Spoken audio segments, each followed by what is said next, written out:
The police officer's laughter echoed through the quiet suburban street like a slap in the face.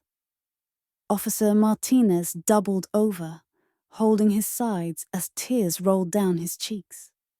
In front of him stood 9-year-old Zara.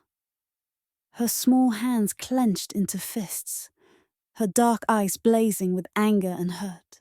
"Special Forces," Officer Martinez wheezed between laughs. "Your mama?" "Kid, you've been watching too many movies." He wiped his eyes with the back of his hand, still chuckling. "Let me guess. She's also a secret agent and a superhero, right?" Zara's lip trembled, but she lifted her chin higher. "She is in Special Forces. She's coming home today, and when she gets here, you're gonna be sorry you said that." The other officers standing nearby started snickering too. Officer Johnson shook his head with a smirk. "Martinez, this little girl's got quite an imagination." What's next? Her dad's the president.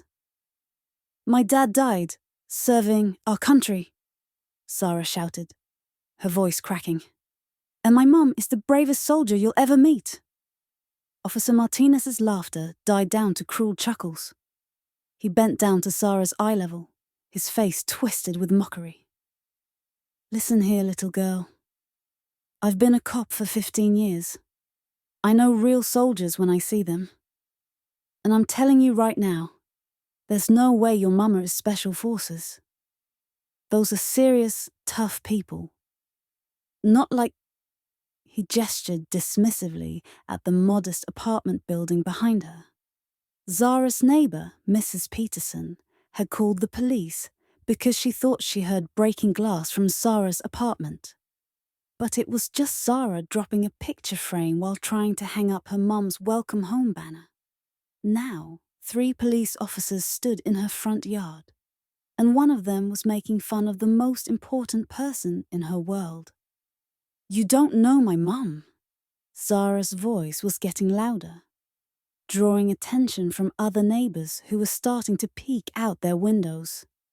"She's been gone for 8 months on a secret mission, and she's coming home today." Officer Martinez stood back up, still shaking his head with amusement.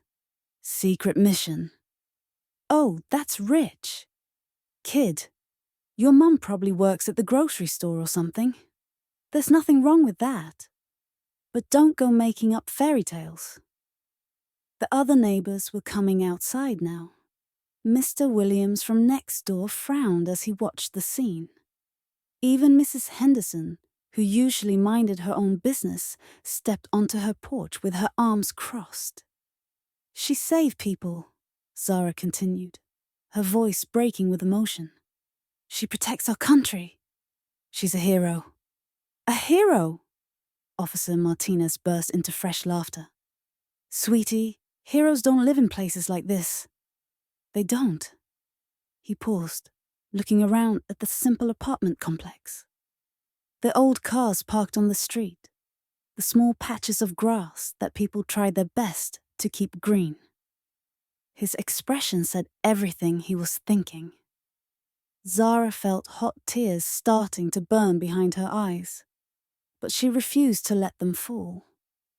Not in front of these men who were supposed to protect and serve, but instead were breaking her heart with their cruel words. That's when she heard it. The sound was faint at first, a rumbling in the distance that most people wouldn't even notice. But Zara knew that sound. She'd been listening for it every day for weeks. A military vehicle was approaching.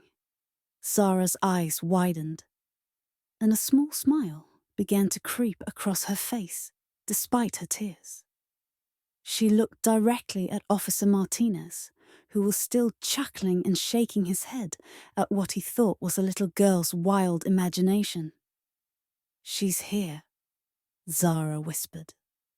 The rumbling was getting louder now, and some of the neighbors were starting to look down the street with curiosity. But Officer Martinez was too busy enjoying his own joke to pay attention. "Who's here, kid? Your imaginary Special Forces mama?" He turned to his fellow officers with a grin.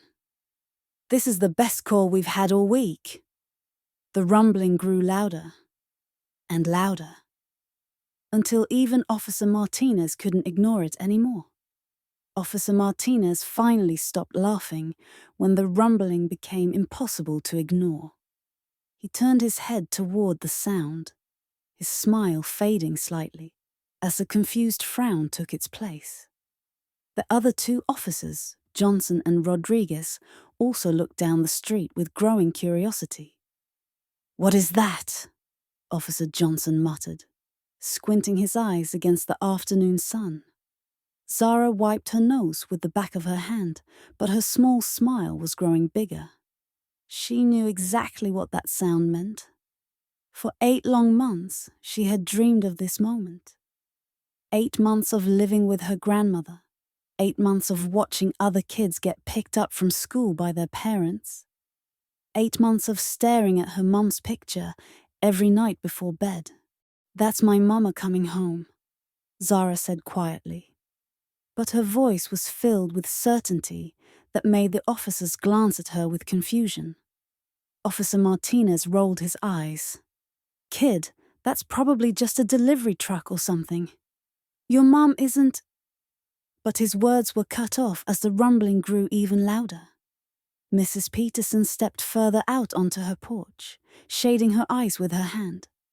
Mr. Williams walked closer to the street, trying to get a better look at whatever was approaching. The sound wasn't like a regular car or truck.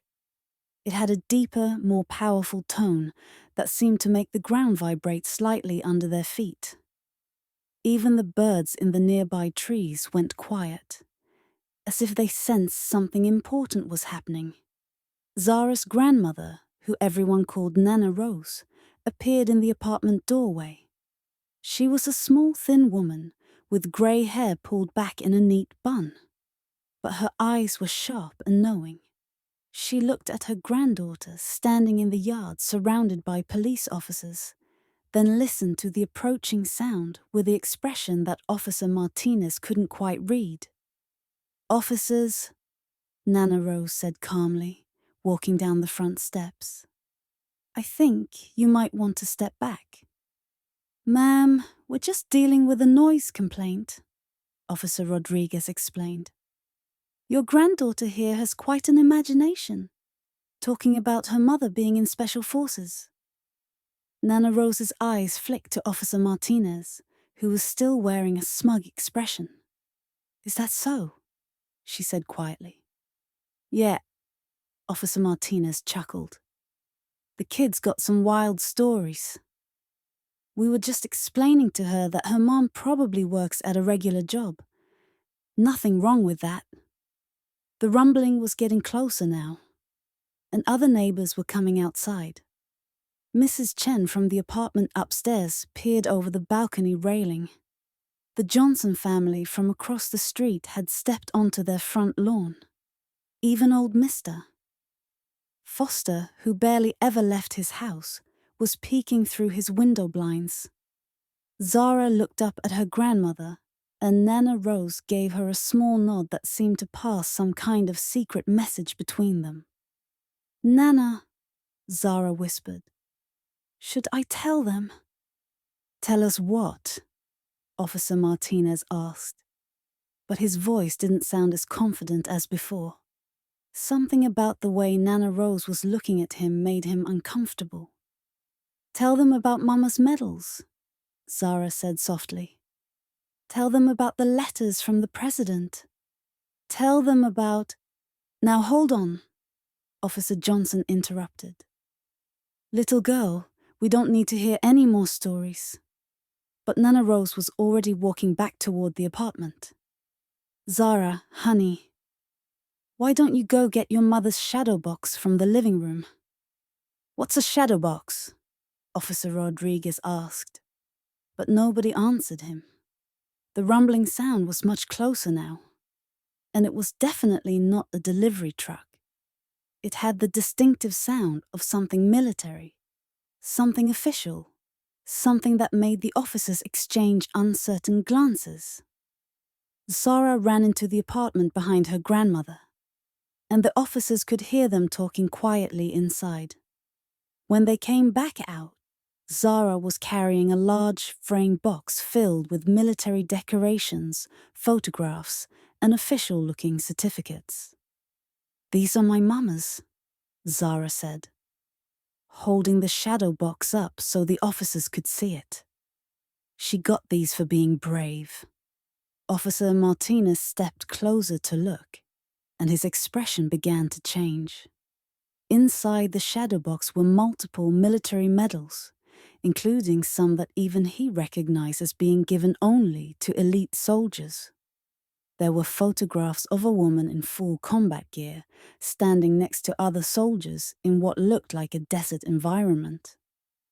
There were official certificates with seals and signatures that looked very real. This could be fake," Officer Martinez said, but his voice lacked its earlier confidence. "Anyone can buy fake medals online." The rumbling sound was now so close that everyone could feel it in their chests.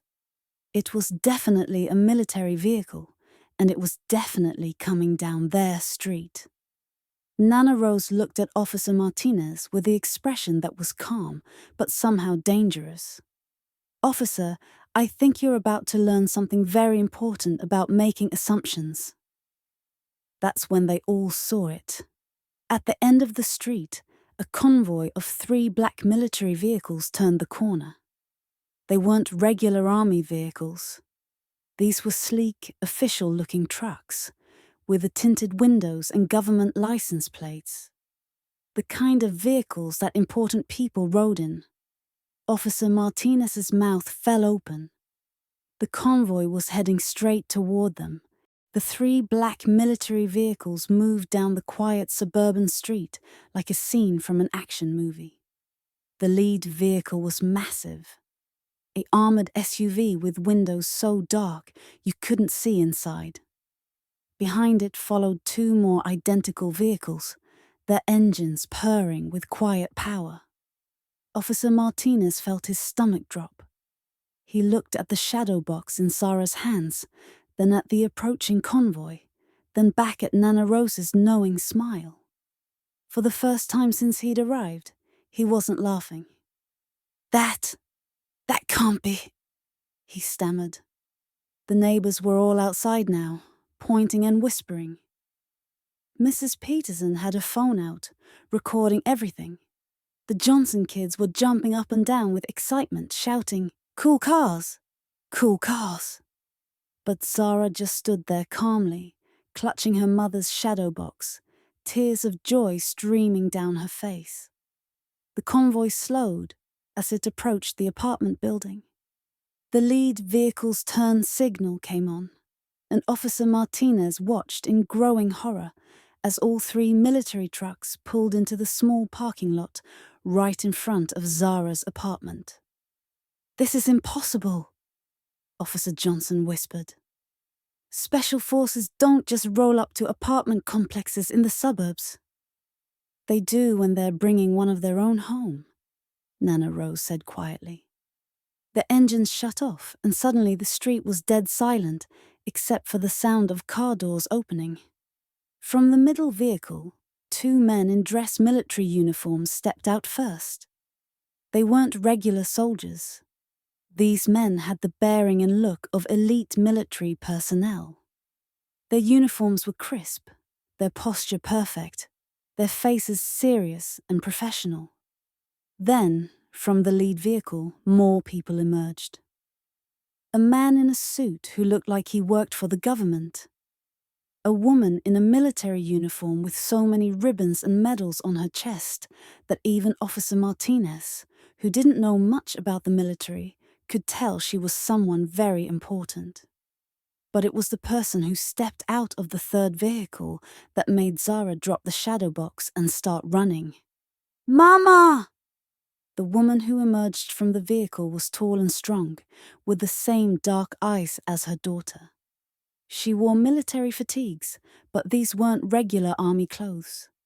They were the kind worn by elite special operations forces. Her hair was pulled back in a tight bun, and she moved with the confidence and grace of someone who had been trained to handle the most dangerous situations in the world. But when she saw her daughter running toward her, the tough soldier expression melted away completely. "My baby girl!" Captain Sarah Williams, because that's who she was, Captain Sarah Williams of the Army's Special Operations Forces, caught her daughter in her arms and spun her around. For a moment, she was just a mother who hadn't seen her child in 8 months. The 3 police officers stood frozen watching this reunion with growing understanding of just how badly they had messed up. The government official in the suit approached Officer Martinez. His badge read Colonel Thompson, and his expression was not friendly. "Officer," Colonel Thompson said in a voice that could cut glass, "I understand you've been having a conversation with Captain Williams's daughter." Officer Martinez's mouth opened and closed like a fish out of water. There was a noise complaint. A noise complaint that required 3 officers to respond to a 9-year-old girl hanging decorations for her mother's homecoming. The colonel's eyebrows raised. A noise complaint that somehow turned into you, mocking a Gold Star family. "Gold Star family?" Officer Rodriguez whispered. He knew what that meant. It was a family that had lost someone in military service. Captain Williams walked over, still holding Zara's hand. Up close, the officers could see the patches on her uniform, the scars on her arms, the look in her eyes of someone who had seen and done things that most people couldn't imagine. "Officers," she said, and her voice was calm, but carried the authority of someone who was used to commanding respect in life or death situations. "I understand my daughter told you about my service." Officer Martinez looked like he wanted to disappear into the ground. "Ma'am, I didn't—" "What exactly didn't you do, officer?" Captain Williams asked. "Didn't believe a child when she told the truth about her mother? Didn't think someone who lives in this neighborhood could serve their country with honor? Didn't consider that maybe, just maybe, you should listen before you judge?" The colonel stepped forward again. "Captain Williams has just returned from an 8-month classified operation that saved American lives. She's been recommended for the Distinguished Service Cross and you—" He looked at Officer Martinez with disgust. "You laughed at her daughter." Zara squeezed her mother's hand tighter. "Mama, he said you weren't really special forces." "He said I was making it up. He said heroes don't live in places like this." Captain Williams' jaw tightened, and suddenly the officers understood that they weren't just dealing with an angry mother. They were dealing with someone who was trained to handle enemies of the United States. The silence stretched on, heavy and uncomfortable, until Colonel Thompson's radio crackled to life. "Colonel Thompson, this is Base Command. We have a situation. The media has been alerted to Captain Williams' location. News crews are en route to your position. ETA 5 minutes. Everyone looked at each other with new understanding.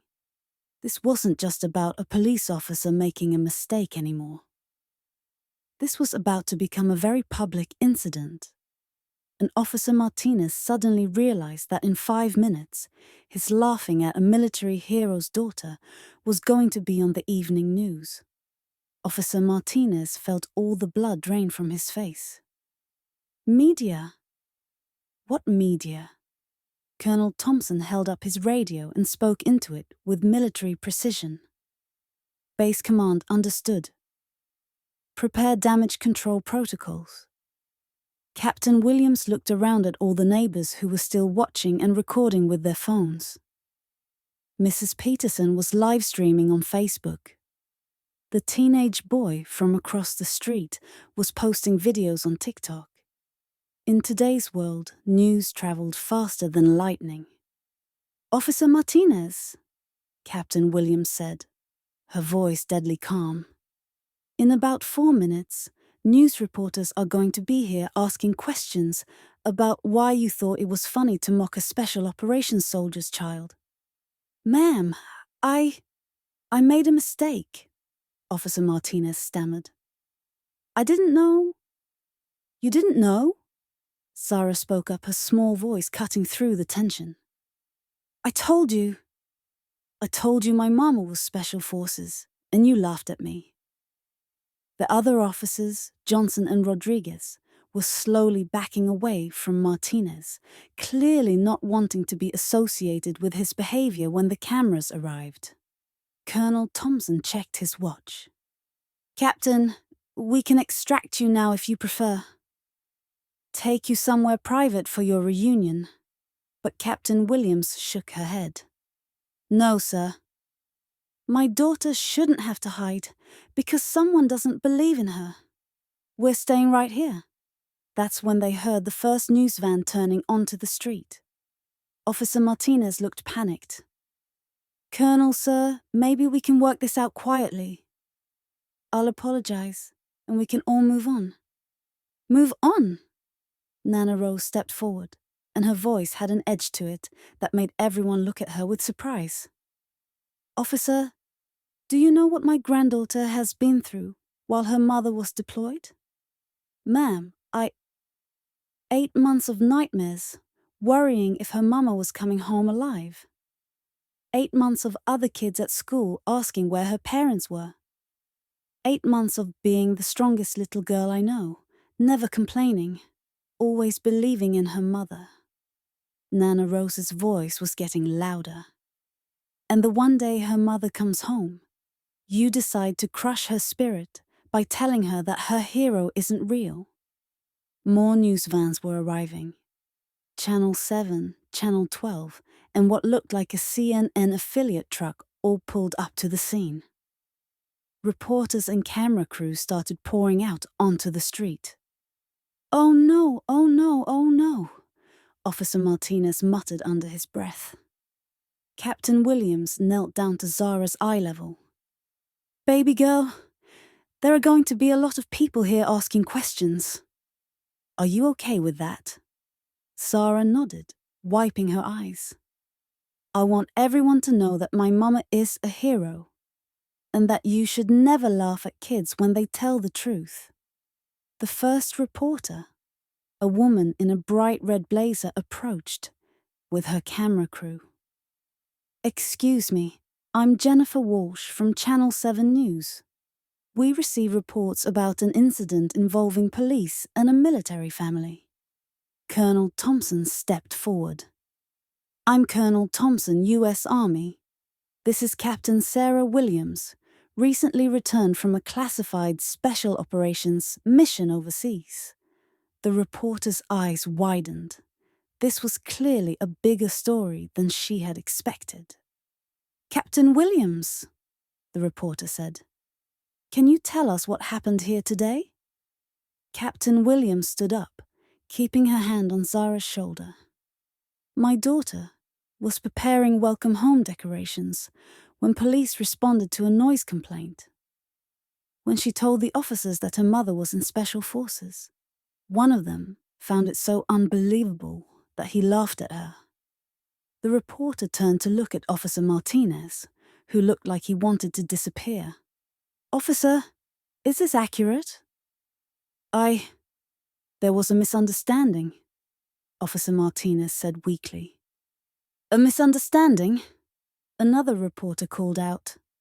More news crews had arrived and were setting up their cameras. "What kind of misunderstanding involves mocking a military child?"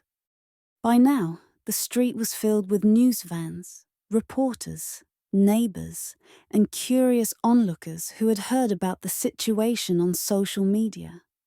Someone had shared Mrs. Peterson's Facebook livestream, and it was already going viral. Zara looked up at all the cameras and reporters, then at her mother. "Mama, are you in trouble because of what the policeman said?" No, baby. I'm not in trouble. Captain Williams looked directly into the nearest camera. But I think it's important for everyone to understand that military families come in all shapes, sizes, and colors. We live in regular neighborhoods. Our kids go to regular schools, and they deserve the same respect as any other child. Officer Martinez watched in horror as his career flashed before his eyes. He could see the headlines already. Cop laughs at military hero's daughter. Police mock Special Forces family. Officer humiliates Gold Star child. But the worst part wasn't the news cameras or the angry crowd. The worst part was watching 9-year-old Zara stand next to her mother with dignity and pride, proving that she had been telling the truth all along. That's when Officer Johnson's radio crackled to life with a message that made everyone freeze. All units, we have a code red situation. The police chief is en route to your location immediately. Repeat, the chief is coming to you. Officer Martinez closed his eyes. His day was about to get much, much worse. The police sirens wailed in the distance, getting closer by the second. But these weren't regular patrol cars.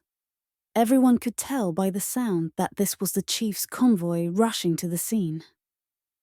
Officer Martinez stood frozen as more news crews arrived.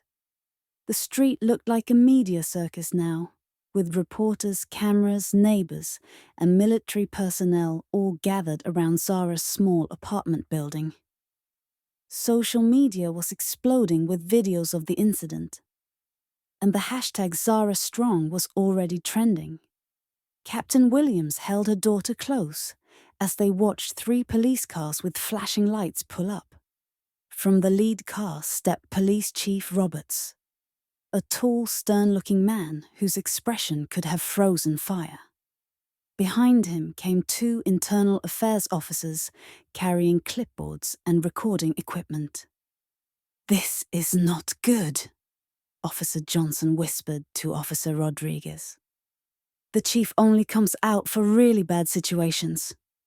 Chief Roberts walked straight to Officer Martinez, ignoring all the cameras and reporters. "Officer Martinez, you are hereby suspended pending a full investigation into your conduct." The words hit Officer Martinez like a punch to the stomach. "Chief, please let me explain." "Explain?" Chief Roberts' voice was loud enough for everyone to hear. "Explain how you mocked a special operations soldier's daughter. Explain how you brought shame to this entire police department on national television." The reporters pushed closer with their microphones. This was turning into the biggest local news story of the year. Chief Roberts turned to Captain Williams and executed a perfect military salute. "Captain, on behalf of the entire police department, I apologize for the inexcusable behavior of Officer Martinez. This does not represent our values or our respect for military families." Captain Williams returned the salute with crisp precision. "Thank you, Chief. Your apology is accepted." But Zara stepped forward, looking up at the police chief with the fearless eyes of a child who had learned to stand up for herself. "Mr. Police Chief," she said in her clear young voice, "he didn't just hurt my feelings. He said Mama wasn't a real hero. He said heroes don't live in places like this." She gestured around at their humble neighborhood. "But heroes live everywhere. And they look like everyone." The crowd went completely silent. Even the reporters stopped asking questions. A 9-year-old girl was teaching a room full of adults about respect and dignity. Chief Roberts knelt down to Zara's eye level. "You're absolutely right, young lady. And I promise you that our police department will do better. We'll learn from this mistake." Colonel Thompson stepped forward. "Chief Roberts, I want you to know that Captain Williams isn't just any soldier. She led a rescue mission that saved 12 American hostages in a classified operation last month. She's being considered for one of our highest honors. The reporters erupted with questions, but Captain Williams held up her hand for silence. "I don't need medals or honors to prove my worth to anyone," she said, her voice carrying across the crowd. "But my daughter shouldn't have to prove her worth either. No child should be laughed at for being proud of their parents' service to this country." Officer Martinez, who had been standing silently through all of this, finally spoke up. His voice was shaky and filled with genuine remorse. "Captain Williams, Zara," he said, taking off his police hat. "I was wrong. I was completely, totally wrong. I made assumptions based on things that don't matter. Your neighborhood, I was wrong about everything." He looked directly at Zara. "Your mama is a hero. And you're braver than I am." Zara looked at him for a long moment, then at her mother, then back at the officer. "Do you really mean it?" she asked. "Yes," Officer Martinez said, and tears were forming in his eyes. "I really mean it. And I'm sorry. I'm so sorry." Zara walked over to him, and to everyone's surprise held out her small hand. "It's okay to make mistakes, but you have to learn from them and do better." Officer Martinez shook her tiny hand, and the cameras captured every second of it. Captain Williams watched her daughter with pride that shone brighter than all her military medals combined. In 8 months of dangerous missions overseas, she had never been prouder than she was in this moment. Watching her little girl teach the world about forgiveness and strength. Colonel Thompson addressed the crowd of reporters.